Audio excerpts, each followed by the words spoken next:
சபரிமலை ஐயப்பனுக்கு அபிஷேகம் முடித்து மீதி கொண்டு வந்த நெய்யை சுமார் 120 பேர்களுக்கு காலி சிறிய டப்பாவில் எட்டி பார்க்கும் அளவுக்கு ஊற்றி கொடுத்தார்கள்.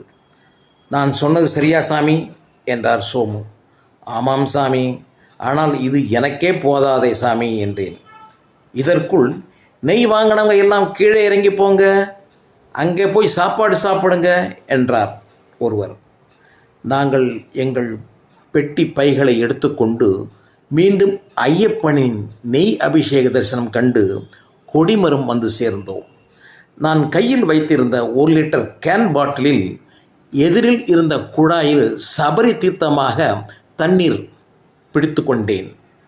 அதை தோளில் மாட்டிக்கொண்டு நின்று கொண்டிருந்தேன். நெய் பிரசாதம் விற்கும் கடை எங்காவது இருக்கா என்று அங்கும் இங்கும் பார்த்து கொண்டிருந்தேன்.